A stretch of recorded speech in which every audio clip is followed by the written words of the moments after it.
Hello, all my Aquarian friends. This is Maxine Taylor, and I have your astrological forecast for April. Um, and it's quite lovely.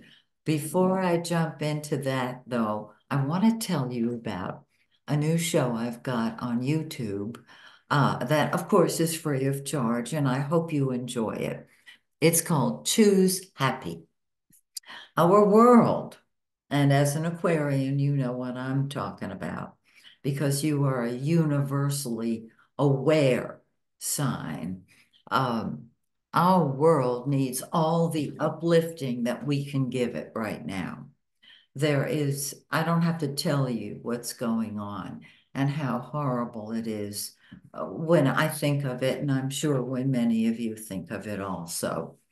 And so I decided to resurrect a show that I did on radio many, many, many years ago. And I've modified it and renamed it. It's not astrological, it goes beyond astrology.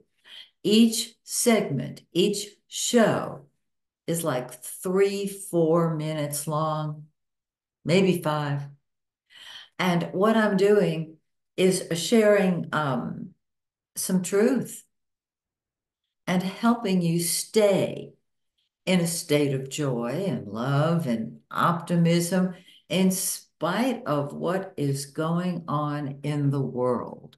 Um, and again, there is no charge for this show. I just hope you enjoy it. And if you have a topic that you'd like me to address, a situation, so to speak, that is driving you crazy, um, let me know. Email it to me.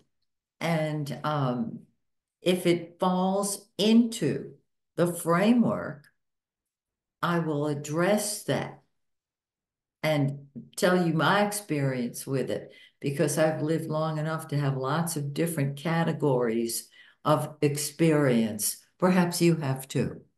So, okay, now let's look at this beautiful forecast. First of all, Mercury gonna go retrograde on April 1st. And that is not an April Fool's joke. It is going retrograde. It's been in the shadow of the retrograde, which means we've been feeling it. Okay. Um, it will go retrograde on the 1st and go direct, come out of retrograde on the 25th. We are not going to start any new projects while Mercury is retrograde. Okay. Instead, what we're going to do is tie up the loose ends of unfinished projects. As you look around your house, do you have like bags of things that are unfinished or in your basement or garage, just piles of things that you felt you would take care of at some point? This is the time to do that, and you will feel so good.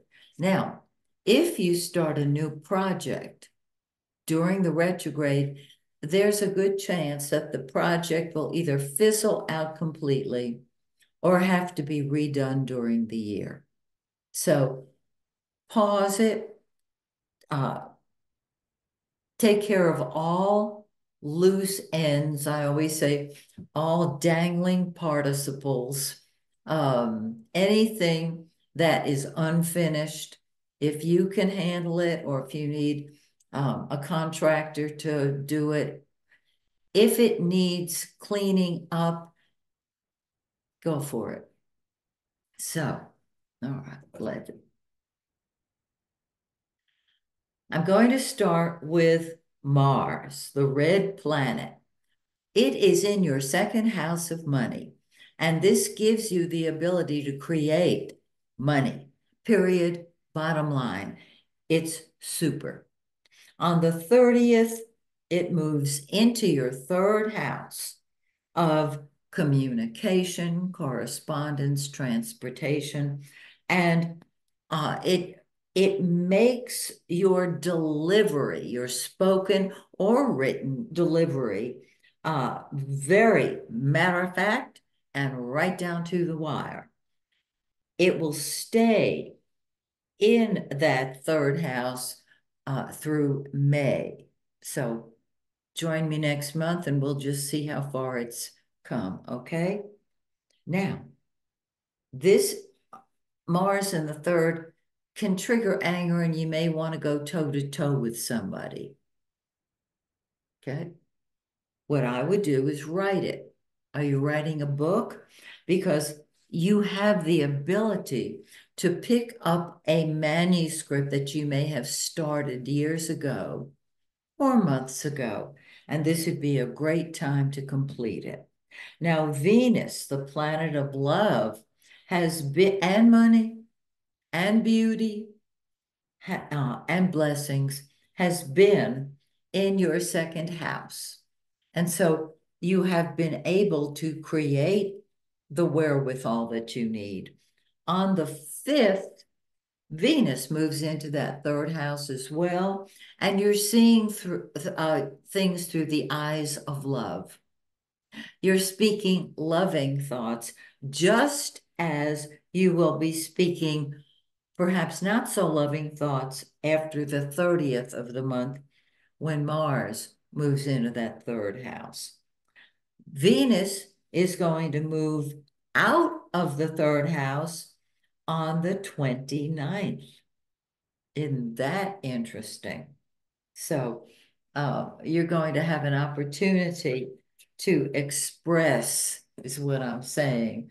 Let me just double check something here. Here we go. All right. So this area of communication is very important. Now, Mercury is retrograde, which means it can't make up its mind. And you may find it, that's the blue planet, by the way. You may find that I don't know what I want to be when I grow up, that kind of thing. What I would do, since this is the house of communication, I would think about anything I wanted to say and pause. See how it might affect whoever you're speaking to, whether it's a group or a person. My suggestion is write it. Don't deliver it until you're satisfied that the person to whom you're writing this will understand it. In other words, think before you speak. The sun is yellow. It is the giver of life. And wherever it is, it lights up that area. Well, here you are thinking, talking, communicating, and traveling short distance, not like foreign countries, short distance. So we did Mars, we did Venus, we did Mercury, and the sun. On the 19th of the month, the sun moves into your fourth house of home, family, and real estate and shines a light on it. And you'll want to stay home to a certain degree, more than likely. Venus, of course, on the 29th, moves into the fourth house. And so all of May, Venus will be here, bringing love to the family, bringing a beauty to the home or homes if you're in real estate. And Jupiter, the greater benefic that blesses you and expands whatever it touches, is in your fourth house, blessing you, helping you. If you're thinking of adding a room or building something, literally, go for it. Do not start the project this month, but tie up the loose ends of the project this month. So the final two things. We have a new moon on the 8th, and it activates this third house. Now, it's not just a new moon, which lasts two weeks, followed by the full moon, which lasts and as it wanes for 2 weeks. This is a solar eclipse. And when we have an eclipse, the effects of the eclipse are felt a good 2 weeks ahead, And the effects of an eclipse last until the next pair of eclipses come along, which are usually 5 to 6 months later. If the eclipse falls on your sun, your moon, or your ascendant, it's a new life eclipse, and the effects can last for more than a year. This brings about a change in you, which can be marvelous. It changes your thinking. With this third house activated, I want to encourage you to write the great American novel. I got that in quotes. Write something that can lift our planet. Now remember, after a new moon, we still have a full moon. And the full moon is on the 23rd in 4 degrees Scorpio. The eclipse is in, I forgot to give you the stats, on the 8th in 19 degrees of Aries. The full moon is 4 degrees of Scorpio on the 23rd. It sits in your 10th house of career, the 10th house of leadership, the 10th house of being in command of your career. I love it. This also can pull in a connection with one of the parents, the parent who taught you how to interact with other people in the world. And of course, Aquarius, you are such a humanitarian. That's instinctive with you. And that's how your leadership quality is going to express the way an Aquarian would do it.